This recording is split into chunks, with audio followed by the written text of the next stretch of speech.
Welcome to the Explainer. Today, we're diving straight into a technological dream that has literally just become reality.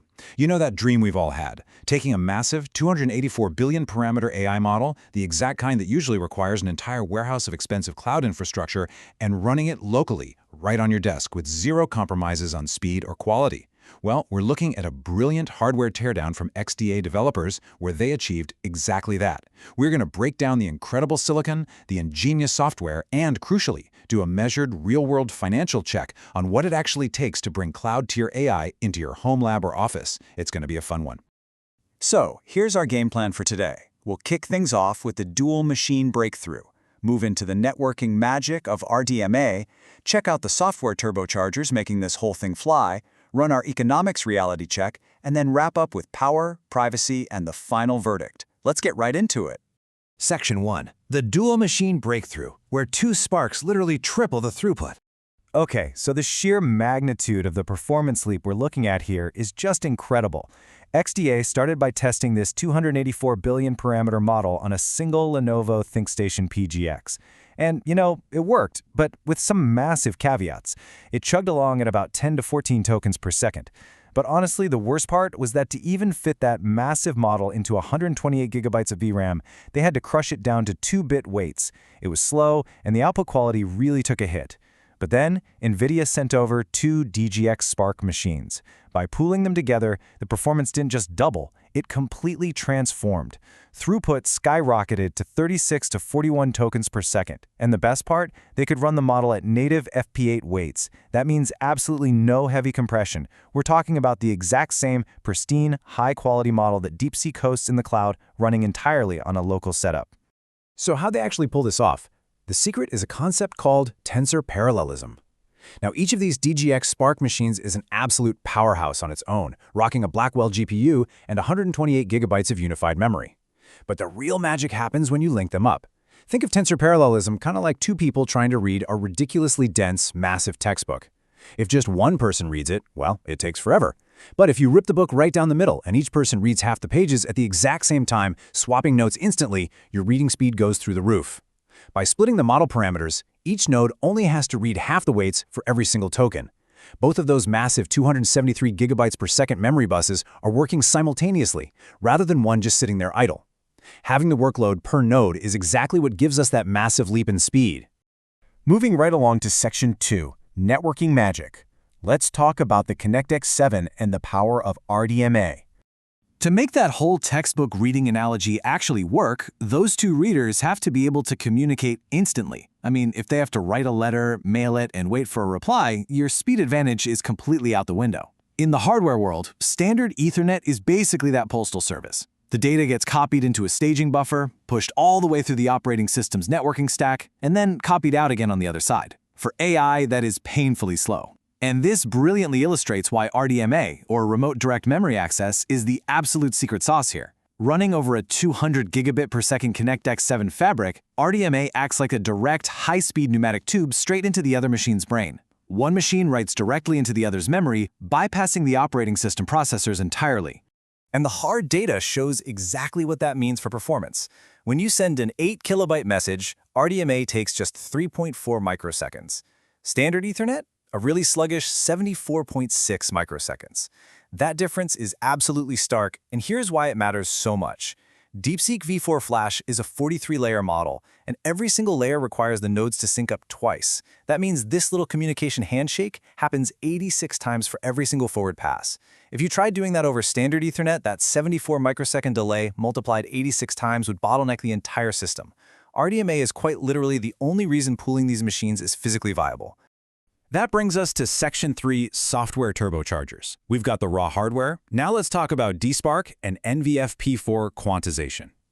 Now let's look at how some seriously clever software builds on top of this hardware. The base setup hits 41 tokens per second, right? But DeepSeek published a completely separate checkpoint called DSpark, which features dedicated speculative decoding.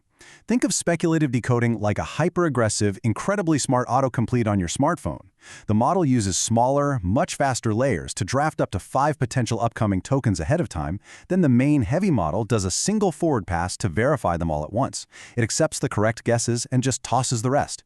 When you point this setup at a coding task, it sustains a staggering 76 tokens per second, with bursts hitting up to 106. No way, right? Why is it that fast? Because for coding, the model guesses the very first drafted token correctly a remarkable 95% of the time. It is a massive, massive force multiplier. But look, speed isn't just about guessing tokens. It's about memory management. As you feed an AI more and more context, like a massive codebase, for example, its memory cache, known as the KV cache, absolutely explodes in size. This is where NVF P4 quantization saves the day. It actually stores this cache at just 4 bits. This lets the system fit a mind-bending 1.27 million tokens into roughly 8.5 gigabytes of memory per node. But here is the true genius part. Unlike normal software quantization, which usually slows everything down because it saturates the memory bus, trying to decompress the data, NVF P4 dequantizes the math directly on the Blackwell architecture's tensor cores. You get these massive context windows without sacrificing your blazing fast speeds. All right, so we have this lightning-fast, locally hosted frontier model. Let's move to Section 4, the economics reality check. Cloud APIs versus local investment. I'm going to go ahead and put my CFO hat on for a minute here, because we really need to talk about the numbers. Boom, $9,449. That is the upfront hardware cost for 2 of these DGX Spark machines. Let's be totally clear, this is not a casual impulse buy for a weekend hobbyist. This is a serious enterprise-level investment. And when you're dropping that kind of money, you have to ask the hard question, does this actually save me money over time compared to just renting the AI from the cloud?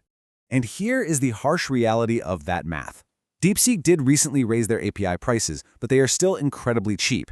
Plus, in real-world coding agent usage, a massive amount of the text you send to the model is just repeating previous context. Because of a feature called prefix caching, the API doesn't charge you full price for text it has already seen. In the testing done by XTA, their prefix caching was hitting nearly 96%.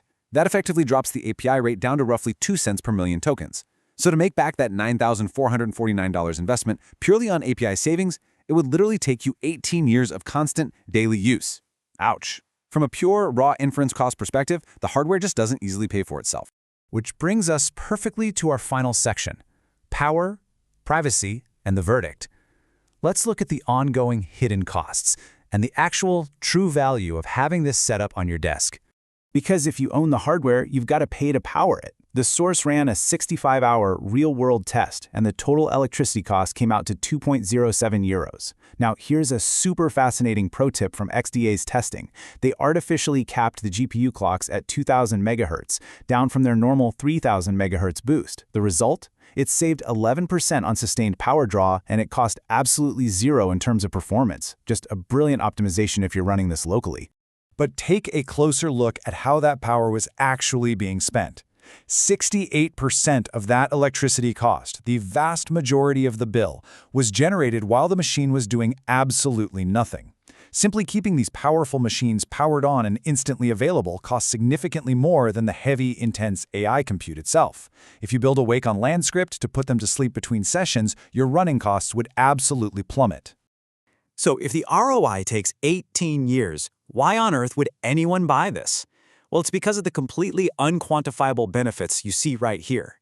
The real value is absolute data privacy. Every single token stays on your local network. If you're a developer working under strict confidentiality agreements or a corporation dealing with highly sensitive IP, you simply cannot paste your proprietary code into a public cloud API. On top of that, these machines absolutely excel at advanced fine-tuning of your own models. You have zero reliance on a cloud provider's uptime, and you get complete 100% offline functionality. Ultimately, that is what you're paying $9,500 for: ultimate control and total privacy. Which leaves us with a final pretty provocative question. Is this local hardware setup a massive risk or a total revolution? The AI landscape is vastly different today than it was just 6 months ago, and you know it'll be vastly different 6 months from now. Will the next generation of models compress so well that you only need one machine, making a dual setup excessive? Or will frontier models grow so insanely massive that even 256 gigabytes of pooled memory isn't even close to enough? Local inference has leaped from barely working to truly matching the cloud in record time. Buying this hardware gets you unbelievable capabilities today, for sure, but you are weighing that against a fast-moving future roadmap that literally nobody can predict. Thanks for joining me on this explainer today. I really hope this helped clear up the incredible engineering that's finally making local cloud-tier AI a reality.